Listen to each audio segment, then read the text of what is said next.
안녕하세요 민둥이 여러분, 강영민입니다. 반가워요.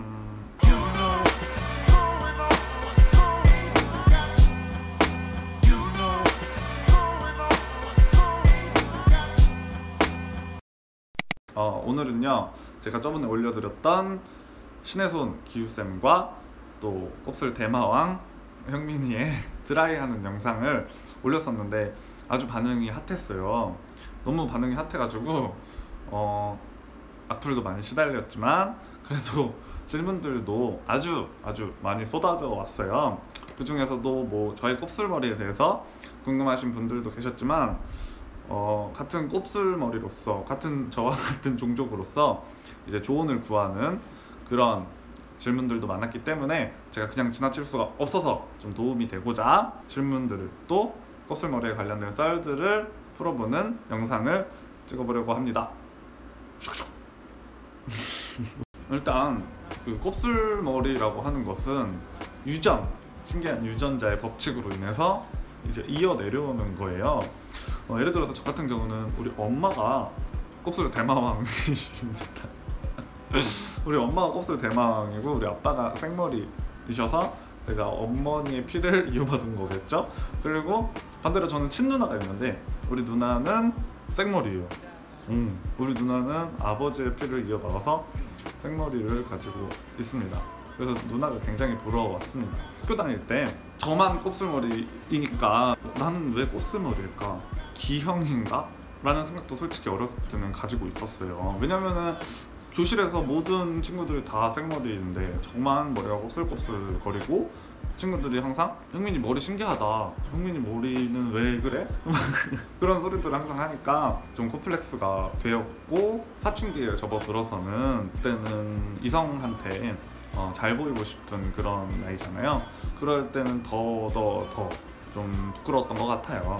내가 그래서 학교 다닐 때 어떤 별명들이 있었냐면요, 브로콜리, 마빔 박사, 또 연필꽂이. 왜냐면 머리가 이제 이게 곱슬이 심하니까 이렇게 앞으로 머리처럼 이렇게 붕 이렇게 동그랗게 떴었는데, 그러면 친구들이 이렇게 연필 같은 거 이렇게 꽂으면은 꽂혔어요, 연필이. 그래서 애들이 연필꽂이, 또 고추털 그런 별명도 있었어요. 그래서 막 친구들이 막 머리를 막 이렇게 막 쓰다듬어서 이상한 짓을 하기도 했고, 뭐 왕따 같은 건 아니었는데 그래도 많이 이제 놀리고 했었습니다. 근데 원래 저는 어렸을 때 별명이 되게 많았어요. 한, 거짓말 안 치고 한 20가지 정도? 친구들마다 다 부르는 게 달랐어요. 그 중에서도 머리에 관한 별명도 아주 많았습니다. 또 그런 소리가 있었어요. 반삭을 하면은 곱슬이 낫는다. 이제 곱슬머리인 사람이 반삭을 하면 생머리가 난다. 이런 또 헛소문이 있어서 헛소문까지는 아닌데 어쨌든 그런 이야기를 들어가지고 제가 반삭을 한 적도 있었어요. 사실 반삭을 했는데 그거 같은 경우는요, 사람이 곱슬머리도 두 가지 종류가 있어서, 하나는 이게 살짝 생머리였다가 도중부터 이렇게 꼬불꼬불거리는 머리가 있고, 이제 처음부터 막 이렇게 곱슬머리인 경우가 있어요. 저 같은 경우는 사실 처음부터 이거기 때문에 반삭을 해도 똑같이 그렇게 나더라고요. 근데 이제 좀 생머리였다가 곱슬이신 분들은 신기하게도 그 다음부터는 계속해서 생머리가 날 확률도 있다고 하더라고요.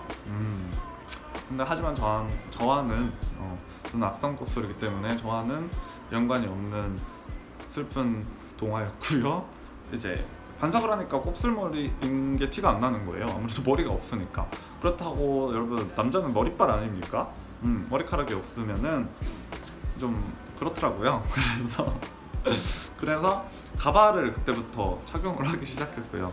가발을 착용하기 시작해서 집에 가발이 되게 많았어요. 너무 많이 사가지고 이제 가발 사이트 VIP가 되고, 가발을 조금이라도 싸게 구매하기 위해서 후기를 올리고 이제 후기왕이 돼서 이제 마일리지도 받고 그랬었어요. 그러다가 또 나중에는 가발 쇼핑몰에서 피팅도 하게 되고, 그리고 가발을 공짜로 받고 해서 가발에 대한 지출이 좀 줄었죠. 고등학교에 접어들어서는 다행히도 학교에 반에서 미용 전공하는 친구들이 좀 있었어요. 그 친구들을 좀 펴주기도 했고, 또 이제 매직을 시도를 하게 됩니다. 사실 이제 질문 중에서 왜 매직 안 하세요? 라는 질문도 굉장히 많았었는데요. 사실 저 같은 경우는 매직이 안 먹어요. 잘 너무 악성이어서 매직을 해도 금방 풀리게 되는 한 1, 2주 컷? 또 매직 값도 장난 아니거든요 사실상. 고등학교 때는 그래도 매직을 좀 하면서 또 친구들의 힘을 빌려서 좀 버티다가 이제 제가 고등학교 때부터 피팅 모델을 이제 처음으로 시작하게 됐는데, 그때부터는 이제 제가 조금 돈을 이제 벌기 시작하니까 그 돈을 이용해서 매일매일 드라이를 하게 됩니다. 사실 영상에서도, 저번 영상에서도 제가 나갈 때마다 드라이를 한다고 말씀을 드렸더니 사람들이 매직값, 아니 드라이값 장난 아니겠다, 드라이값 어마어마하겠다, 이런 소리들이 좀 많았어요. 근데 사실상 드라이 값이 그렇게 많이 나가진 않아요. 왜냐면은 제가 머리를 매일 감는 건 아니거든요. 머리를 한번 이제 나가기 전에 드라이를 하면은 제가 그 날에 스케줄을 다 밤까지 꼭꼭 다 채워 넣어요. 뭐 일이 됐든 촬영이 됐든 뭐 친구들이랑 약속이 됐든 엄청 꼭꼭 스케줄을 집어 넣어서 보통 아침 일찍 나가면, 그래서 항상 머리 드라이를 한 날은 새벽에 집에 들어와요. 새벽에 들어오고 이제 그리고 그 다음 날은 드라이를 안 해요. 또 다행히도 제 머리가 좀 건성이에요. 바사삭 건성이어가지고 성격도 건성, 머리도 건성인데 피부도 건성이에요. 사실 하루 정도 안 감는 거는 사실상 티가 전혀 안 나요. 머리가 떡지지도 않고 해서 티가 전혀 안 나서 보통 머리를 이틀에 한 번 감고 이제 드라이를 하게 되는데, 드라이가 제가 엄청 자주 가는 손님이잖아요. 솔직히 이틀에 한 번 미용실을 가서 드라이를 한다고 생각해 보시면 굉장히 VVIP거든요. 아니 VIP도 아니에요. VVIP. 드라이 하시는 분과는 굉장히 정이 들고 거의 가족과 같은 그런 관계가 되는데, 그래서 이제 할인이 들어가요. 아무래도 자주 가니까 할인이 들어가서 한 번에 10,000원, 비싸도 12,000원 이 정도로 결제를 받고 있습니다. 그러면은 미용실을 선택할 때 가장 많이 보는 것은 무엇이냐? 매직기 있죠. 그 고데기가 가장 중요해요. 만약에 처음 가는 미용실을 갈 때 저 처음에 고데기부터 물어봐요. 어디 거 고데기 쓰세요? 어느 고데기 쓰는지 무조건 확인을 해요. 그 고데기가 싼 걸 쓰면은, 제 머리는 안 그래도 곱슬머리인데 자꾸 머리가 뜯기더라고요. 이렇게 펴지는 게 아니라 띡띡띡띡 이렇게 되고 잘 펴지지도 않아가지고 머리가 붕 뜨기도 해요. 그래서 고데기를 좀 좋은 걸 써야지 잘 펴져가지고 제가 원하는 대로 또 시간도 단축되고 그렇게 아프지도 않고, 그래서 이제 저 같은 경우는 고데기 브랜드를 좀 많이 중요시합니다. 그렇게 해서 이틀에 한 번씩 밖에 나갈 때마다 미용실을 다니고, 또 이제 매직 같은 경우는 잘 먹히지가 않기 때문에, 또 머릿결만 상하기 때문에 그냥 매일매일 드라이를 하는 법을 하고 있습니다. 물론 매직보다는 당연히 머릿결은 안 상하지만 사실 드라이도 매일매일 그렇게 고데기를 하면은, 열을 주면은 머리가 상하겠죠. 그래서 따로 머리 관리도 열심히 해주는 편이에요. 샴푸하고 나서는 꼭, 트리트먼트는 좀 비싸잖아요. 그래서 헤어팩이라고 좀 저렴한 트리트먼트 비슷한 게 있어서 헤어팩을 항상 해주고 있습니다. 헤어팩 굉장히 싸요. 뭐 여러 가지 제품들이 있지만 헤어팩 사용하고 있고요. 그런 질문들이 되게 많더라고요. 그럼 항상 머리를 집에서 안 감으세요? 아니요. 머리 집에서 감긴 감아요. 감긴 감는데 머리를 다 감고요. 감고 헤어팩도 해주시고, 그리고 나서 머리가 젖은 상태에서 그대로 집 앞에 샵으로 갑니다.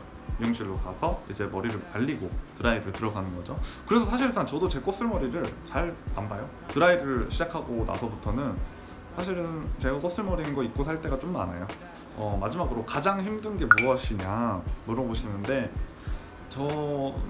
가장 힘든 거는 아무래도 여러 가지 헤어스타일을 잘 못한다는 거가 좀 있어요. 고데기가 어쨌든 간에 들어가야 되기 때문에 머리에 너무 짧으면 머리가 고데기가 사실상 들어가기가 어렵기에 투블럭이라든가 아니면 스포츠 머리 이런 거는 좀 무리가 있습니다. 고데기가 항상 들어가는 길이가 있어야 되고요. 또 두 번째로 물이 정말 싫어요. 비 오는 날, 습한 날 최악이에요. 드라이도 잘 안 먹혀요. 또 비 맞으면 머리가 마법이 풀려요. 저 비 오는 날 세상에서 제일 싫어해요. 그래서 물론 우산을 쓰고 다니긴 하지만 우산을 써도 비가 맞을 때가 있잖아요. 그럴 때는 정말 짜증 이빨이. 당연히 수영장 이런 데도 정말 싫어하고요. 가본 적이 그렇게 많이 없어요. 물론 초등학교 때 수영 선수긴 했지만 중학교 때 이후로는 수영장을 안 갔던 것 같아요. 저번에 한번 캐비 갔구나. 오랜만에. 땀도 흘리면 안 돼요. 땀을 흘리면은 일단 그랜나르부터 시작해서 곱슬머리가 돌아옵니다. 운동을 하는 날이나 땀을 흘릴 것 같은 날, 굉장히 더운 날 이런 날은 모자가 필수입니다. 저한테는 땀 흘리는 것조차도 굉장히 빡센 일입니다. 네. 하지만 뭐 염색이나 탈색 이런 거는 그렇게 저한테는 피해가 안 가요. 하지만 제가 염색을 하고 탈색을 하는 걸 좀 좋아하는 편인데, 그래서 머리 스타일도 머리 색깔을 자주 좀 바꾸는 편인데, 그렇게 되면은 제가 힘들진 않는데 이제 드라이 하시는 분이 좀 많이 힘들어 하더라고요. 왜냐면은 이게 머리 말리는 시간도 오래 걸리고 머리가 상하면은 잘 펴지지가 않는데요. 평소보다 드라이하는 시간이 조금 더 추가되기 때문에 제가 염색할 거다, 뭐 탈색할 거다 이렇게 말을 하면은 아주 기겁을 하시더라고요. 그냥 참아 이러면서. 뭐 염색 탈색은 사실상 저한테는 피해가 가는 점은 없습니다. 오늘 껍슬머리에 대한 수수께끼를 한번 파헤쳐봤는데요.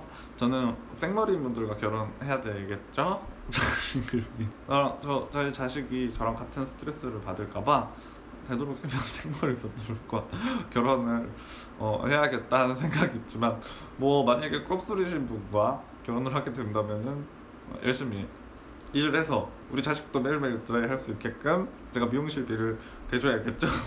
전국에 계시는 껍슬머리 여러분, 많이 힘드시죠? 네, 저도 뭐 껍슬머리 때문에 힘든 적이 아주 많았으니까요. 특히 어렸을 때는 제가 질문해드린 것과 껍슬머리 분들이 조금이나마 도움이 되셨길 바랍니다. 전국의 껍슬머리 여러분, 파이팅!